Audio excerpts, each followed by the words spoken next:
satu anggota holding di holding tambang yang dipimpin oleh Inalum saat ini. Ya, soal mampu atau tidak, saya kira jangan jadi alasan untuk melanggar konstitusi, gitu Pak. Konstitusi sudah bicara ini. Maaf Pak, boleh saya potong? Sebentar, nanti saya kasih Bapak kesempatan. Tapi intinya itu landasan berpikirnya, ya.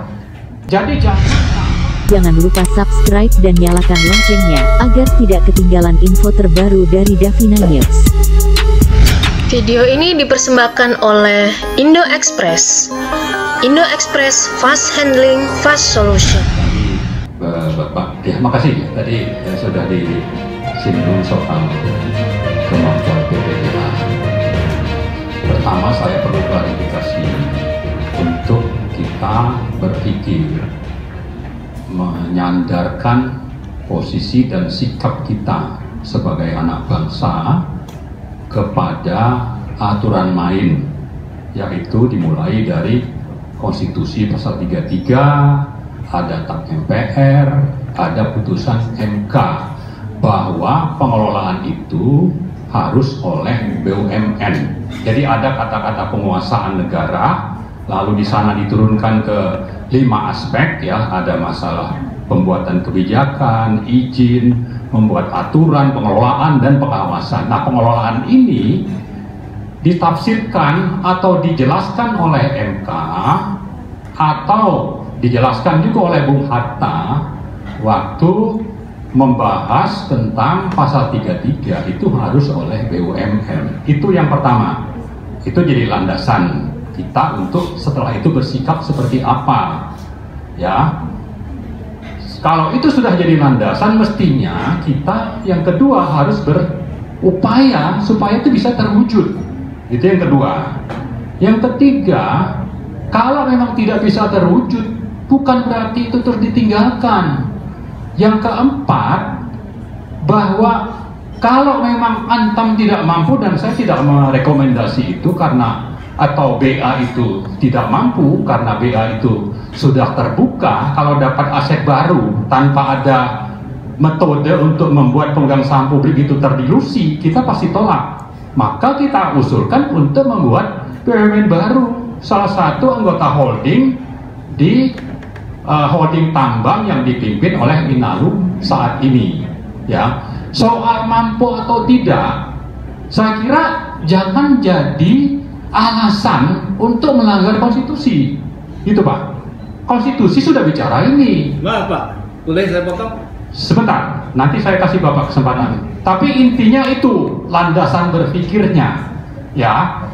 Jadi jangan, nah faktanya misalnya pemerintah, Dirjen Minerba atau Menteri SDM memasukkan salah satu isu soal pengelolaan oleh BUMN dalam 13 isu utama pembahasan RUU Minerba, ya. Tapi presentasi kepada publik, kepada DPR, kepada kita-kita di NGO itu tidak ada satupun angka yang menyebutkan bagaimana kalau itu dikelola oleh BUMN. Tidak ada. Yang ada itu cuma bahwa ini nanti kalau dilanjutkan negara akan dapat peningkatan pendapatan sebesar ini, gitu. Ada presentasinya. Ini kan kejahatan, saya bilang. Kenapa tidak menampilkan juga kalau itu oleh BUMN? Karena tahu ini amanat konstitusi, gitu. Jadi intinya sebetulnya saya juga tidak melihat secara membabi buta bahwa itu semuanya harus diserahkan kepada BUMN. Tapi tidak juga bahwa kita menyerahkan untuk itu diperpanjang 100% kepada kontraktor PKP 2B. Contoh paling bagus adalah pemerintah menggadang-gadang keberhasilan membeli saham Freeport, meskipun itu sebetulnya tidak perlu dibeli, dan bayarnya 3,85 miliar untuk 42% saham, ya. Tapi apa targetnya? Supaya menjadi pemegang saham mayoritas. Ya kan, kenapa ini tidak dilakukan? Ya kan bisa kerjasama. BUMN yang baru itu kerjasama misalnya dengan Perau, dengan Arutmin, atau dengan siapapun, Adaro misalnya, tapi amanat konstitusi itu dijalankan. Caranya seperti apa ya? Pemerintah harus pegang saham mayoritas. Seperti itu, Pak.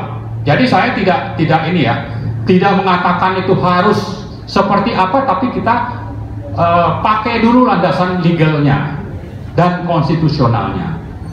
Saya ingin menambahkan tadi sedikit, saya menyampaikan lahan milik BUMN yang dicaplok ya karena moral hazard di daerah. Jadi bukan dua-duanya Bukit Asam. Bukit Asam itu punya lahan di Lahat, ya. Itu yang dibagi-bagi ke 36 perusahaan swasta. Kemudian kalau di Konawe Utara itu lahan milik Antam. Ini mineral, kalau Lahat batubara. Milik dari Antam, tapi dikuasai secara brutal ya oleh siapa? Oleh Harita ya. Tapi kalau konglomerat sudah bertindak lalu media juga ikut mendukung, DPR diam, itu aset punya negara itu melayang, Pak ya. Saya lapor itu bulan Mei 2012 ke KPK. Banyak teman-teman media yang datang, tapi ya cuma lihat aja. Kenapa ya? Mungkin di kantornya itu memang tidak dapat tempat lagi, ya. Ini sekedar contoh saja gitu. Nah, kita tidak mau ini terjadi lagi untuk kasus-kasus tambang yang tadi disebutkan. Untungnya saja itu 2,17 miliar dolar per tahun, ya. Itu untungnya saja. Apalagi kalau itu dilanjutkan terjadi transfer pricing, ya, atau pembukuan ganda dan sebagainya, negara dapat apa? Ya, saya kira itu. Terima kasih. Terima kasih, menarik Bang Marwan. Mungkin Pak Bambang tadi saya komentar dikit ya. Saja. Jadi itu bukan concern saya kalau soal yang cerita Pak Marwan, karena saya nggak tahu apa-apa lah. Saya pure ini masalah teknikal aja lah. Ya. Jadi mengenai penafsiran undang-undang tadi apa-apa sesuai dengan undang-undang dasar, saya kembali awam ya, no comment lagi.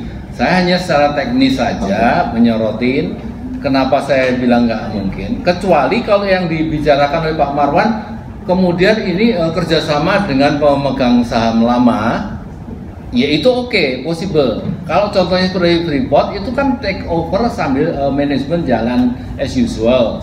Ini apakah dimungkinkan? Kalau kontraknya habis, belum tentu.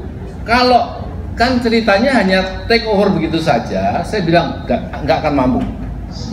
Kecuali kalau taruhannya berapa, Pak? Sekarang adalah kecuali kalau yang cerita Pak Marwan, pertanyaannya belum tentu pemilik konsesi yang lama mau gitu. Kalau dia pull out totally, Pak, oke, saya jawab ya. jadi kalau pull out totally, saya yakin nggak akan bisa. Kecuali bisa seperti yang konsepnya seperti Pak Marwan, yang itu belum tentu mau kan. Ya, itu masih subjektif lagi, gitu loh. Oke. Terima kasih Pak Bambang Zainur.